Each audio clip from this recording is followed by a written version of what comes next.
Hello, I am Caitlin Hensey, and I welcome you to the April 2023 Mindful Strategy Activation Taster Session. Today, we will take a bit of a different spin on strategic planning by first focusing on mindfulness and some breath work to get our minds and bodies in the right state in order to consider what we do want to achieve and begin planning for some actions that will help us get there.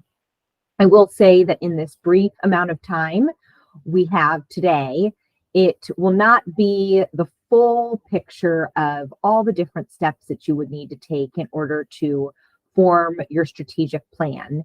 This is just meant to be a brief taste of the process and some additional takeaway considerations that you might want to do on your own in order to flesh this out in a little bit more detail.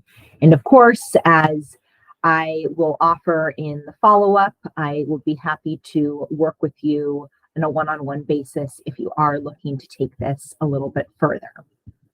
So without further ado, we will dive right in by beginning with a breathwork practice.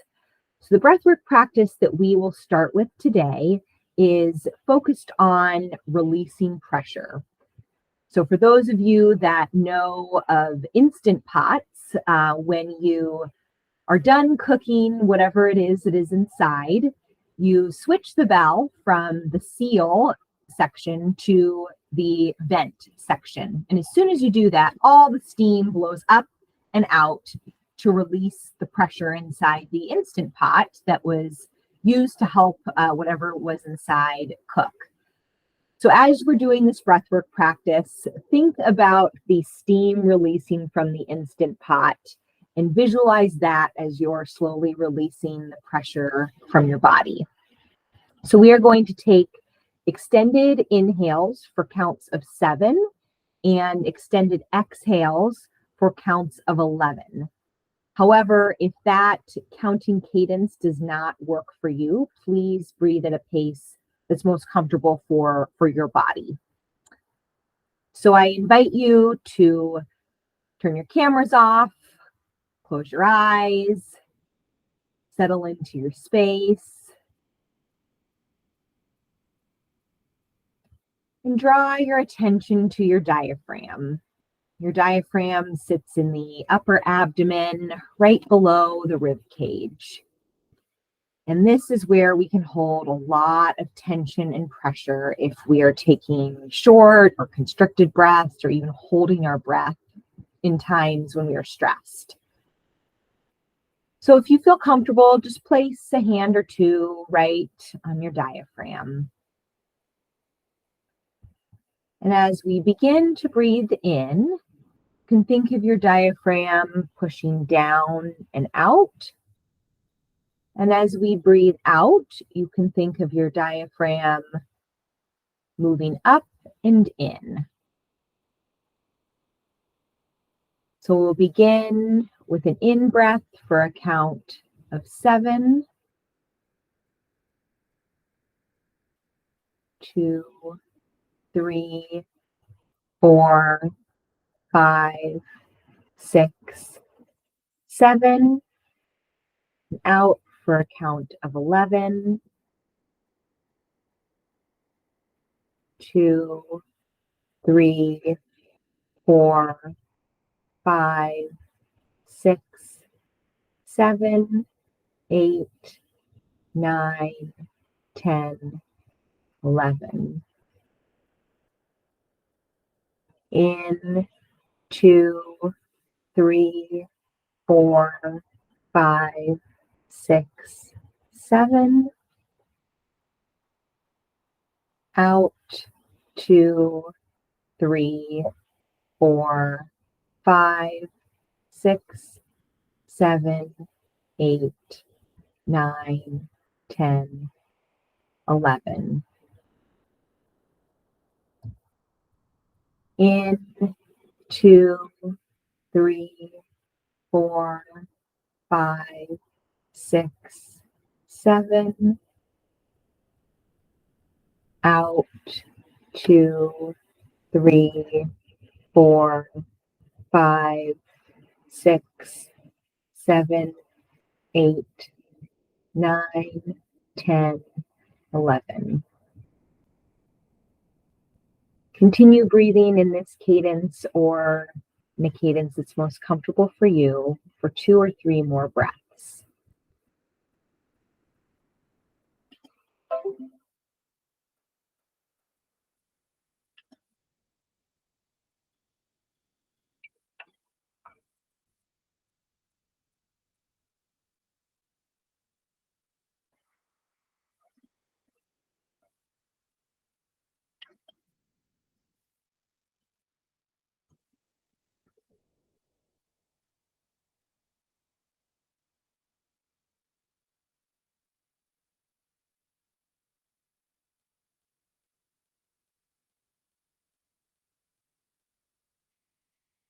Finish the breath that you're on and then continue breathing at a pace that is comfortable for you, making sure that you're consistently breathing in and out and using your diaphragm to fully release the pressure with each breath.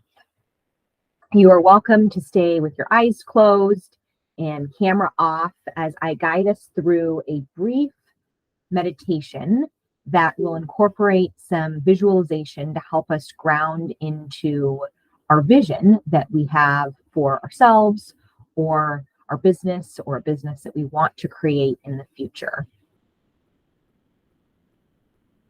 So as you continue breathing, first just take a minute to feel your feet on the ground. You may press each toe into the floor individually. Press into your heels, balls of your feet.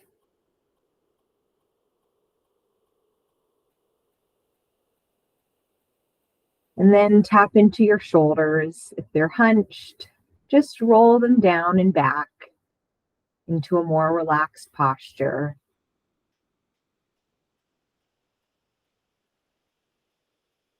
And then tune into your jaw. And if it's clenched, loosen it a little bit, move it around, release some of the tension that many of us hold in our jaw.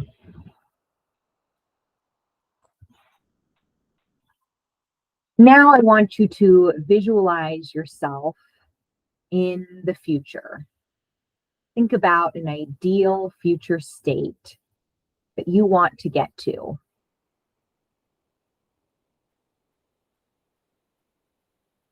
Picture yourself here and form an image in your mind.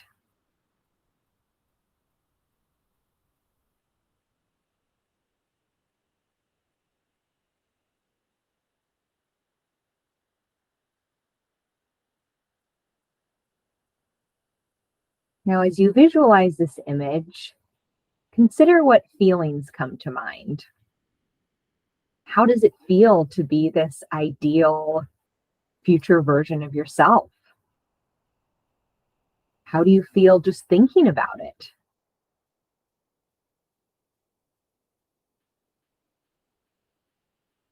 And just know that any feelings that arise are totally normal. You can accept them all, from invigoration and enthusiasm and curiosity to fear and frustration and anxiety. They're all welcome. They're just feelings that will come and go, just giving us some information.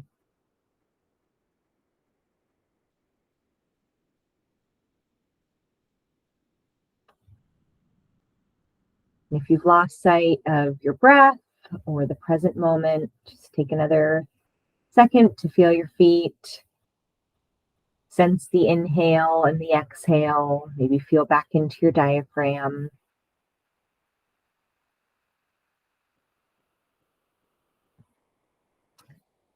And now, when you think about your vision, consider what you're doing. What actions are you taking? Who are you with? How are you spending your time? And if your mind goes into task mode, like mine sometimes does, just gently bring it back to the visualization and know that right now we're just imagining. Nothing to do, no actions to take. What are you doing?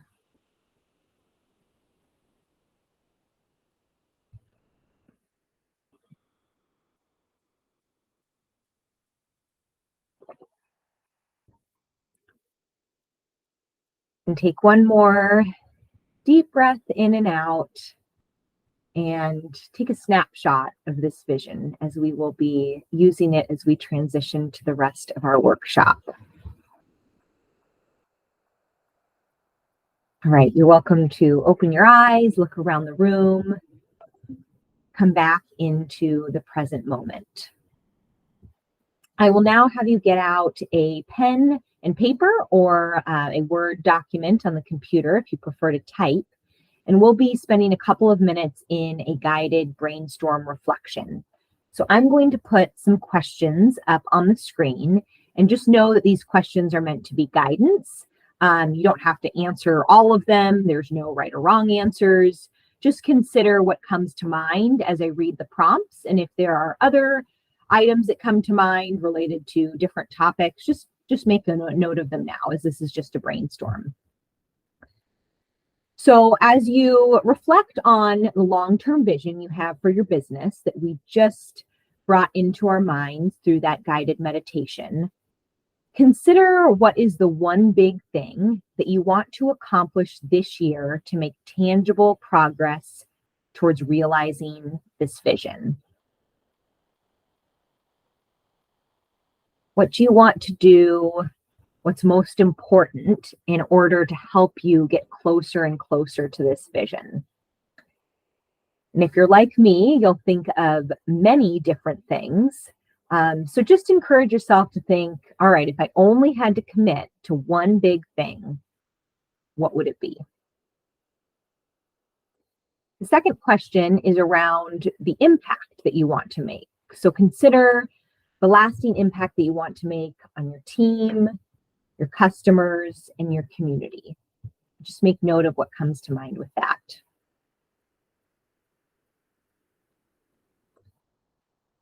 And lastly, consider where you can focus first in order to enable future success in other areas. So as you go back up to some of the points you listed for question 1, consider, what do I need to do before I do anything else? What will help me get a jump start towards some of these other items if I focus on this first? This will help us prioritize and align what we do on a month-to-month basis or even day-to-day basis with our vision.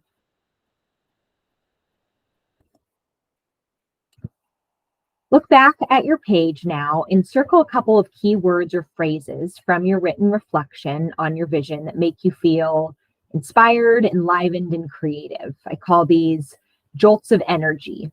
So circle a couple of words or phrases, make note of some new ones. This will help us as we formulate our objective statements. So think of some words or phrases that stick out to you.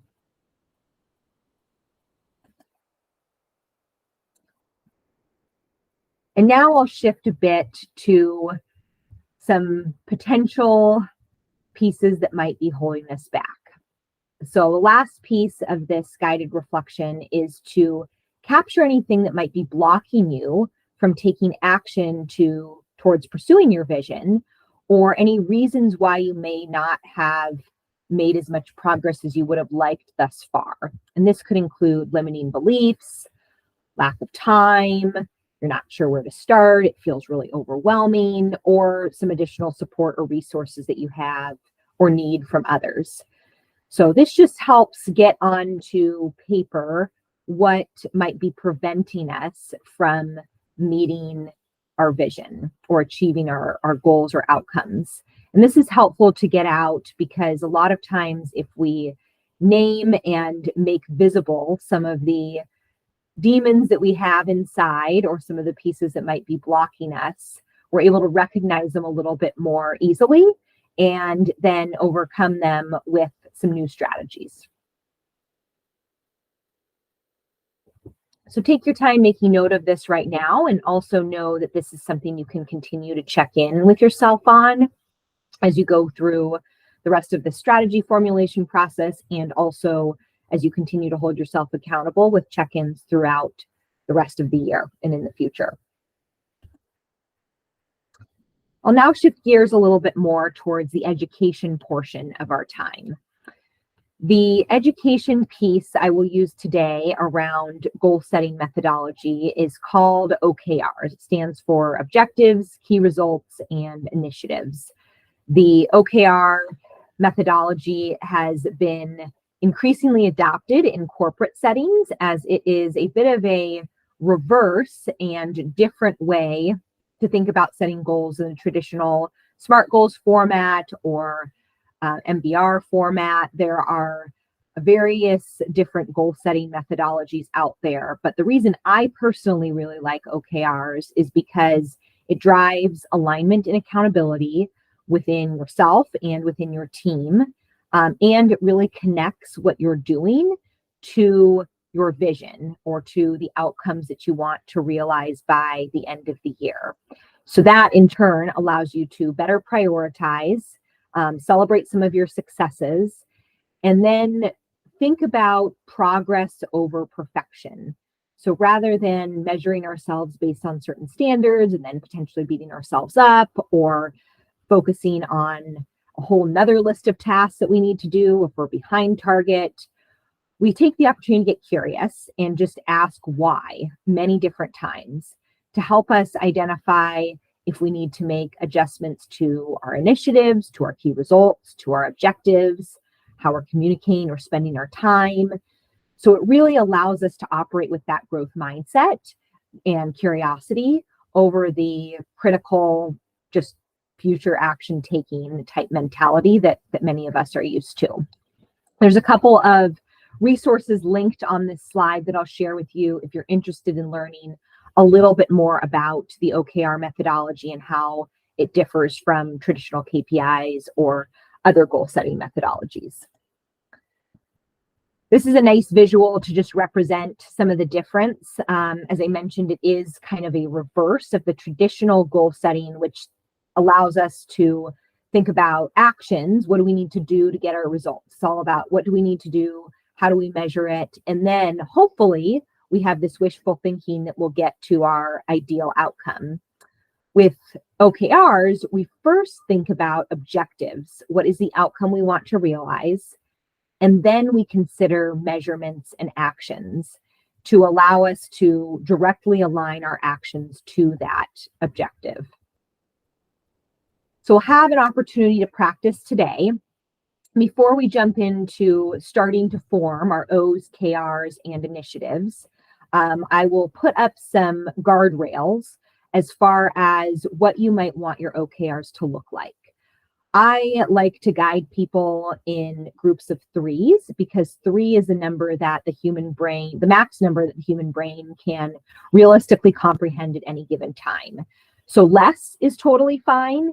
If you have more than 3, then I would say we need to think about slimming it down a little bit more in order to make it a little bit more manageable and not have your OKRs be overwhelming to you. So we'll set our annual objectives, which are statements of intent, and they're really targeted towards what we want ourselves and our business and our environment to look like and feel like at the end of the year. So it's that tangible statement of intent. Our key results, we typically adjust and tweak quarterly if it's needed. And those are metric-based outcomes that will truly indicate success towards each objective. And the key here is the indicating success towards the objective.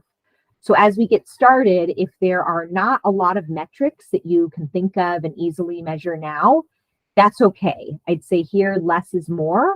The most important piece is to have a metric that you can look at and that will give you an indication of whether you will be able to meet your objective by the end of the year.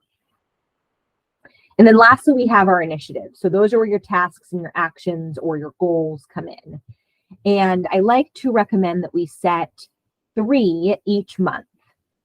Now, this does not include any of your daily run the business items that you are going to have to continue in order to keep your business going, like sending emails, putting out calendar invites, posting to social media.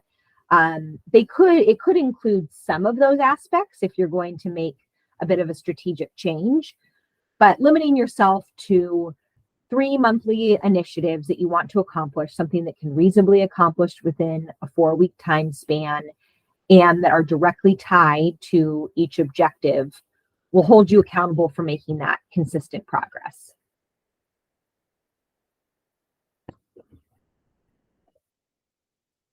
So we'll start here with the objective statements. Again, they communicate your statement of intent for the year. So this is where you can look back at some of the notes that you made in our guided reflection at the beginning. Some of those key words, the jolts of energy, the big things, can easily go into forming your objective statements. So for these, you want to think about what you're trying to achieve by the end of the year, what success looks like, and why does it matter? So to give an example, I may have a overarching goal, or maybe my big thing is to kickstart a small business consulting practice that's focused on mindful strategy activation. So that's kind of my lofty, big thing that I want to do this year. The statement of intent that I could create could look like the start of a small consulting practice that serves small businesses in the greater Milwaukee area. So that just targets that goal a little bit more easily. This statement of intent can include feeling words, it can include actions. Make it what makes sense to you. And there's some pulse check questions here when you do create draft objective statements that you can use to slim it down to the top 2 to 3 that are most meaningful. And those are, does the statement inspire you? And the key emphasis is on you. It doesn't have to be inspiring to anyone else if it's inspiring to you. Is it a compass? Does it set the direction towards your vision and mission? And is it as energizing as that double shot of espresso in the morning? We want to look at our objective statements and feel motivated, energized, excited to accomplish them on a daily basis. So as you formulate your objective statements over the next couple of days, weeks, continue to come back to these questions just as a pulse check, and that might help you form your objective statements into a really strong version. Before we go to measurements, we're going to take a little bit of a leap forward towards the initiative or task component of our OKRs and generate some critical tasks. And the reason I like to do this first is because it is oftentimes very difficult for people to think of ways to measure a overall objective without thinking first of tasks. Our brain just naturally goes towards the actions that we want to take. So the first step is to generate a list of critical tasks that will help you achieve each objective. And the important piece here is that you focus on tasks that are directly tied towards that objective. Doesn't matter how simple or how complicated they are, just that they're tied towards that objective. And then after you have that critical list of tasks, you can go task by task and ask yourself, what will I see and what will I notice if I accomplish this task? So for example, if the task is that I host a taster session on mindful strategy activation, maybe the outcome is that 10% of small business owners that I survey weave a mindfulness meditation into their monthly strategy session. So you can see how we're going from the task and the accomplishment to a way that I can measure it. And as you think about your key results, when you consider your metrics, you want, again, to make sure that it will tell you if you're successful in achieving that statement of intent, your objective.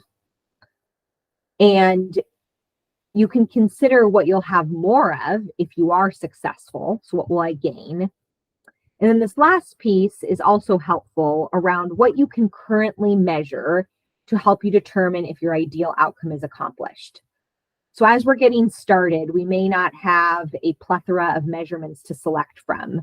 So just pick some ideas that you can currently measure. Less is more, as long as you feel like it's a valid measurement to have and indicating success towards your objective. And the last optional piece here is pressure testing your themes and your objective statements with some of your customers and even your team members.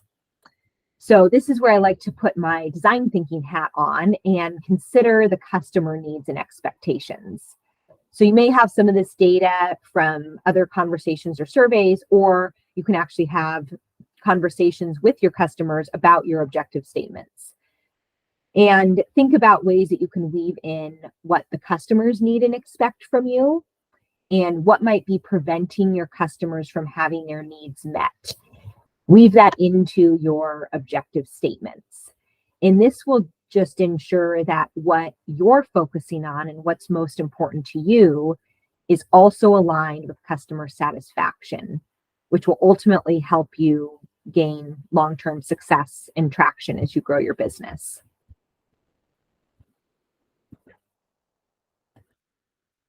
As we wrap up, I'll give you a basic overview of the active strategy management practice that I recommend. And just know that as you look at these 5 steps, if you feel overwhelmed, it does take time, and it is something that you continue to work on and chip away at day after day. And the key here is the active piece of the strategy management. So rather than setting some goals and objectives at the beginning of the year and potentially checking in midway and checking in at the end of the year, on a daily basis, we're continuing to review this and making sure that we are adjusting according to our vision and the outcomes that we want to achieve. The first step is establishing your vision or your vision statement, which many of you have and came in with today. And that is what we reflected on in our very first guided meditation. The second step is identifying your key themes, which we focused on in the written brainstorming reflection. So thinking about some of the big things that you want to accomplish, and then considering those jolts of energy that really excite you. And then you spend time crafting your strategy. So this is where your OKRs come to life. And that was a brief snapshot that I guided you through in some ways that you can formulate objective statements and key results and tasks or initiatives, and then potentially test them with your customers.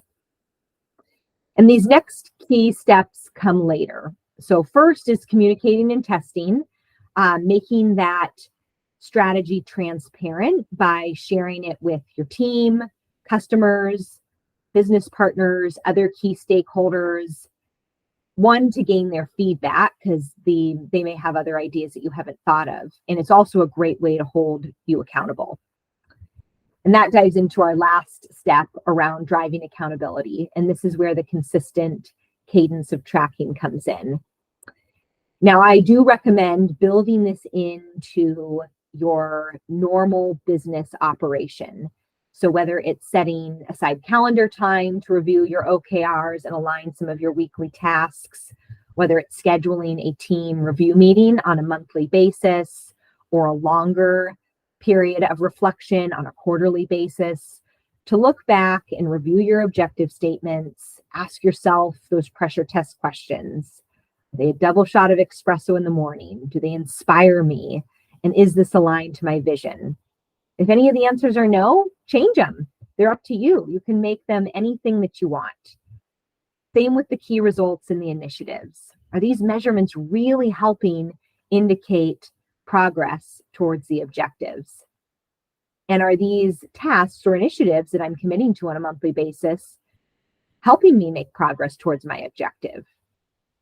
It's all about progress over perfection. We're learning, we try things, we find out that certain initiatives took us backwards, certain initiatives maybe took us forwards, but were way too stressful and a detriment on our mental health. And so we don't want to do them anymore. And that's okay. It's all a part of learning in order for us to get closer and closer to our vision, even on the days where it feels like we're taking a couple of steps backwards.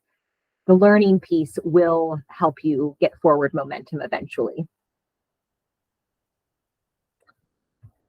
As we wrap up today, I'm going to guide us through a brief action taking meditation. So for this one, I personally like to stand up. You can either stand or you can sit with a straight spine. These postures just help move the energy a little bit more freely from our head to our toes and provide us with that boost of energy that we might need to motivate ourselves to take action. So you're welcome to get into the posture that's comfortable for you. Close your eyes. Take a couple of deep breaths, just at a pace that works. In through your nose.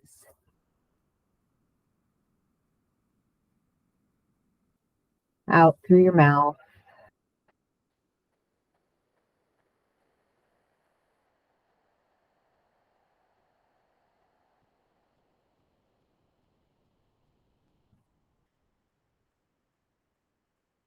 And continue breathing as you visualize yourself at the end of this week.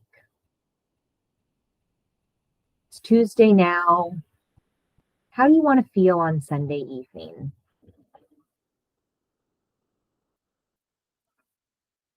What do you want your mind to feel like? What do you want your body to feel like? Just spend some time visualizing this.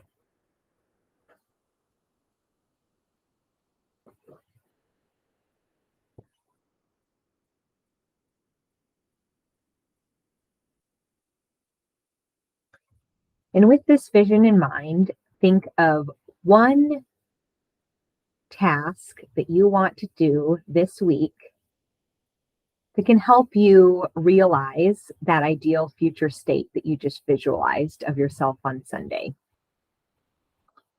Just think of the first thing that comes to mind. It can be as simple as sending an email. It can be taking 3 deep breaths before your next meeting. It can be putting a plan in place of how you're going to continue this OKR work.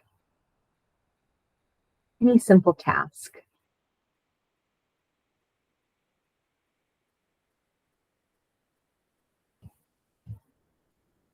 And as you open your eyes, either type in the chat or write down on your piece of paper what that task is. This will help hold you accountable, getting it out into the universe.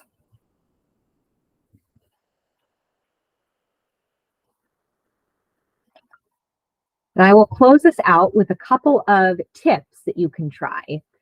First tip is more around mindfulness, and it is to try breathing in and out only through your nose when you're speaking.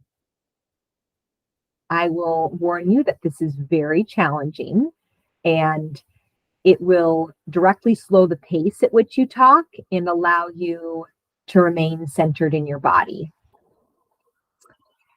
And the next thing is the to-do list redo. So rather than just jotting down all the things on your to-do list and watching the list pile up slower and slower as the week goes on, look at what you're writing down on the list and ask yourself, how are each of these tasks connected to my vision and strategy? And what outcome am I hoping to gain from completing this task? And if you have a hard time answering either of those questions, you may want to consider whether you still need to complete that task, or if maybe it can go undone to allow you to focus your precious time and energy on something else. I'd love to stay in touch with all of you. I have put my email and a link to my LinkedIn profile here. I will also send a follow-up email with the slides, the recording, and some additional resources on my services if you are looking to continue the work. And lastly, I've attached 2 additional articles that might be interesting to all of you as you learn about how to incorporate mindfulness and self-compassion into the work that you do for your teams and for your clients. So thank you very much. I hope you have a wonderful rest of the day.